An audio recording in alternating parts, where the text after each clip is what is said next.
Hello student, हम लोग class 6 की एसएसटी का फर्स्ट चैप्टर पढ़ रहे थे, जिसमें हमारी 2 वीडियो कंप्लीट हो चुकी हैं, पार्ट 1 एंड पार्ट 2। ऑलमोस्ट हमारा चैप्टर कंप्लीट हो चुका है। बाकी हाफ जो चैप्टर हमारा बचा हुआ है उसको हम लोग इस चैप्टर की जो वीडियो नंबर 3 है, पार्ट 3 है, उसमें डिस्कस करेंगे, देखेंगे। तो चलिए, हमारा जो टॉपिक लास्ट टॉपिक था ओरल हिस्ट्री, उसको हम लोग सेकंड पार्ट में कंप्लीट कर चुके थे। अब हमारा स्टार्ट होता है रिकंस्ट्रक्शन ऑफ द हिस्ट्री। तो इसको हम लोग पार्ट 3 की वीडियो में स्टार्ट करेंगे। You have seen the various type of source and the technique use by historian to reconstruction the past. यानी कि हम लोग ने देखा कि जो हमारे हिस्टोरियन थे, इतिहासकार के, उन्होंने अलग अलग स्रोत का, अलग अलग टेक्निक का यूज़ किया जो हमारा पास्ट था उसको रिकंस्ट्रक्ट करने में। Historian use the source as clue to understand what happen in the past. जो हिस्टोरियन थे उन्होंने जो यूज़ किया जो सोर्स, उससे वो लोग समझे कि हमारे पास्ट में, हमारे अतीत में क्या हुआ होगा। The following chapter will tell you about people who lived in India from the pre historic time about the 8th century CE।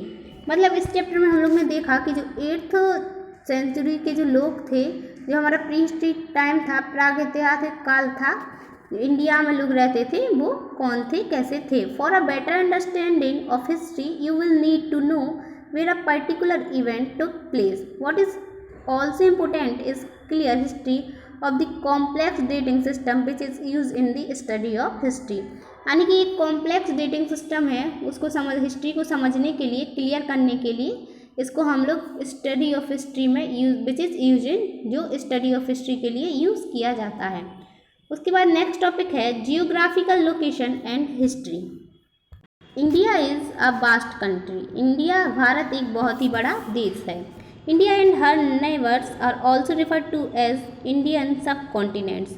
जो इंडिया के पड़ोसी हैं और जो ये उनके भारतीय उपमहाद्वीप से संदर्भ रखते हैं, संबंधित हैं। India is a peninsula with the Himalaya in the north and sea to the other 3 side. Peninsula जो होता है, प्रायद्वीप बोलते हैं, तीनों ओर से पानी से घिरा हुआ होता है। और with the Himalaya in the north में हिमालय है जो हमारा उत्तर में, and sea to the other 3 side, और अदर 3 साइड अलग अलग सागर हैं।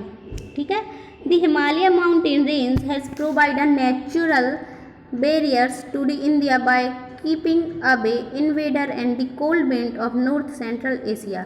जो हिमालय है, नॉर्थ में है, वो हमें नेचुरल बैरियर प्रोवाइड कराता है, और जो cold wind of north and central Asia. The mountain passes that lie along the northwest of the country have provide trade routes through which many Central Asian came to India trades।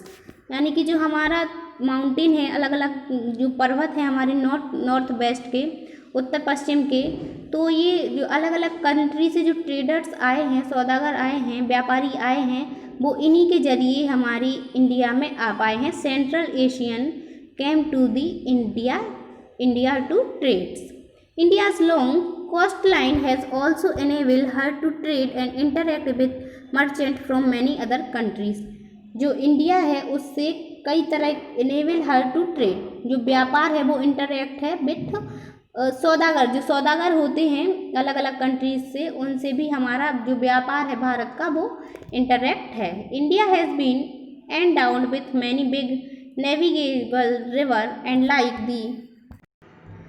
like in other part of the world। जो navigable reverse होती हैं, नदियाँ होती हैं, नौगम्य नदियाँ जिनको बोलते हैं, उनसे भी जो वर्ल्ड के अलग अलग पार्ट हैं उनसे भी जुड़ा हुआ है व्यापार, हमारा नदियों से भी होता है। Many Indian cities develop on river bank. River like the Ganga, Indus and Narmada have provide fertility to the soil promoting human settlement. जो हमारा ये नदियाँ हैं हमारे देश में, गंगा हुई, नर्मदा हुई, इनसे जो फर्टिलिटी टू द सॉइल, मृदा को उपजाऊपन मिलता है, पानी मिलता है, और जो ह्यूमन सेटलमेंट है उसको भी प्रमोट करती हैं।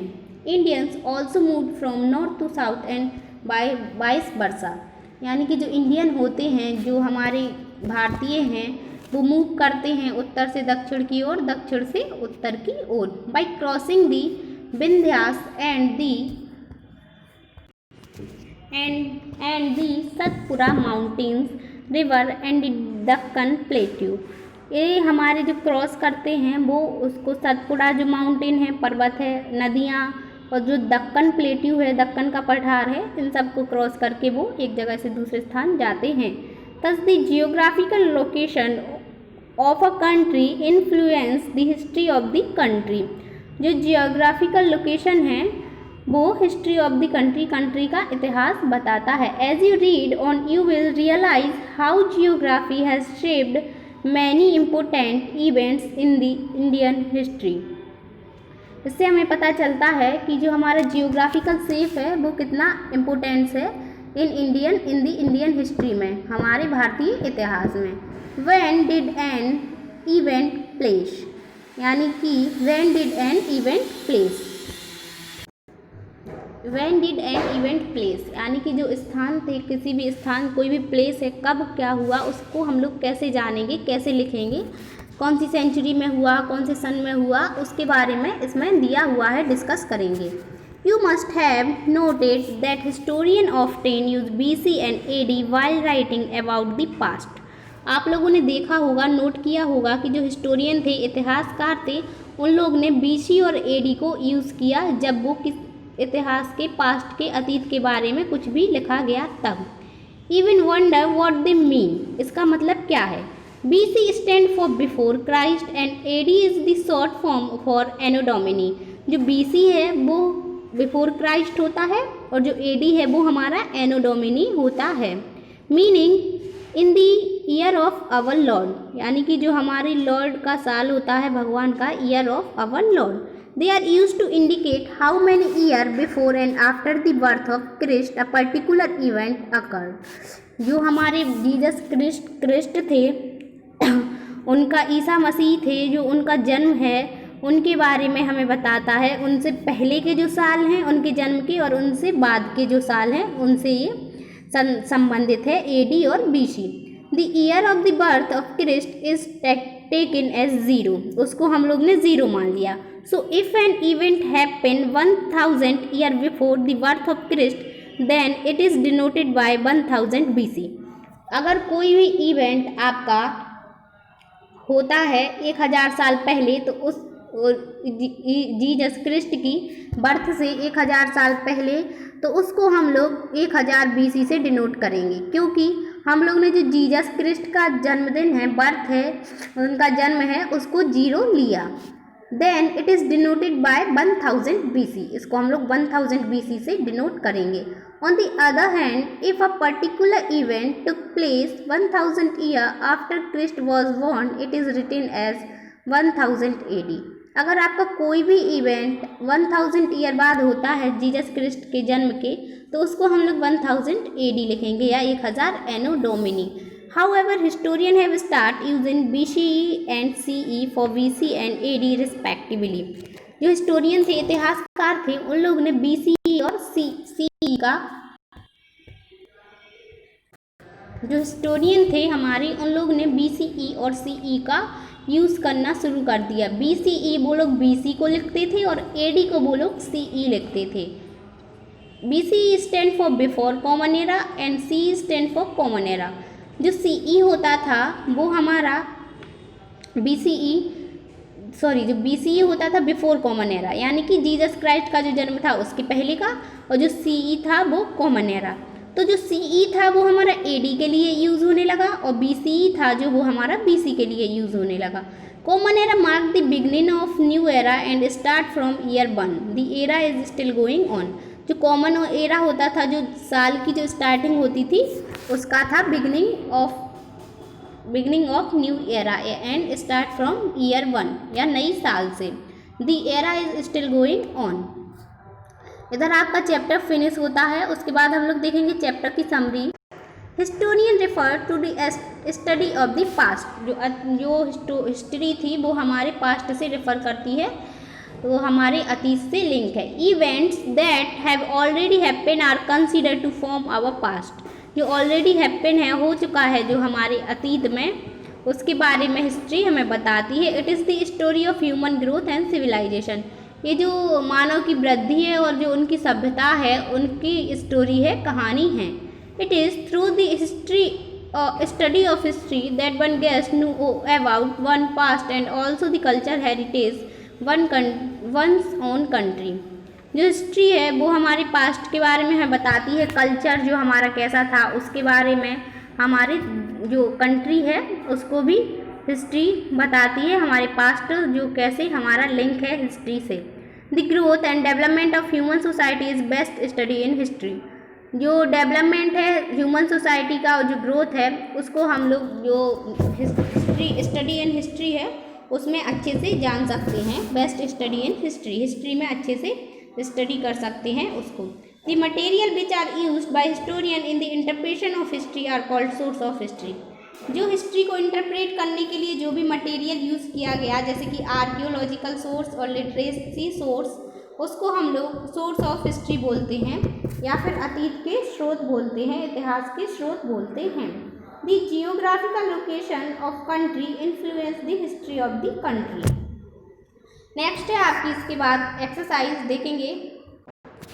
एक्सरसाइज में आपका ए दिया हुआ है, fill in the blanks to complete the following sentence. The period of history when human beings did not know how to read and write is called.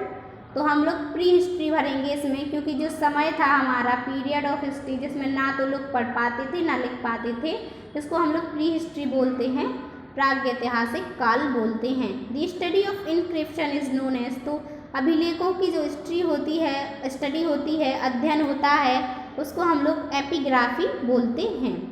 अर्थशास्त्र वॉज रिटन बाय, तो कौटिल्य के द्वारा लिखी गई थी।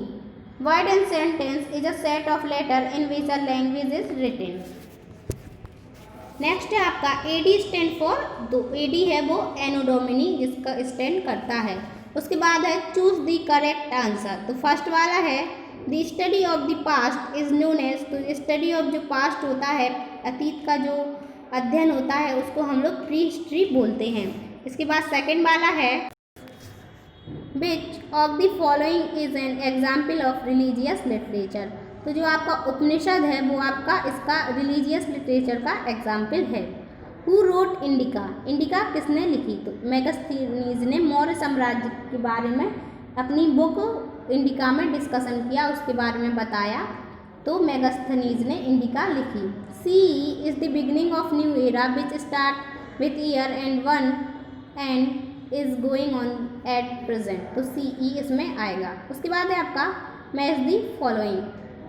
तो फर्स्ट है आपका कॉइन्स। तो जो कॉइन्स है उसकी जो स्टडी होती है उसको हम लोग न्यूमिस्मेटिक्स बोलते हैं। तो आपका फर्स्ट वाला ये हो जाएगा। सेकंड है फोक टेल्स, तो वो आपका इधर पंचतंत्र आ जाएगा। फिर है आपका हर्षचरिता, तो वो बाणभट्ट के द्वारा लिखी गई थी, तो थर्ड वाला ये आ जाएगा।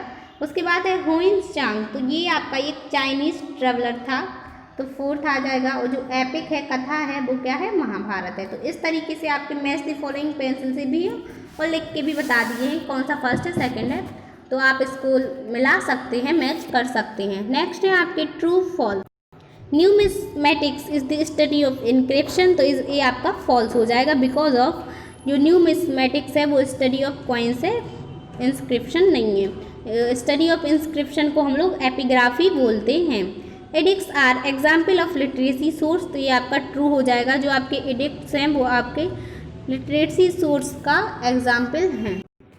सॉरी, ये आपका फॉल्स होगा, क्योंकि जो एडिक्ट्स हैं वो आपके आर्कियोलॉजिकल सोर्स का एग्जाम्पल है, नॉट आ लिटरेसी सोर्स का। तो सेकंड वाले को आप लोग फॉल्स कर लेंगे, फर्स्ट वाला भी आपका फॉल्स है।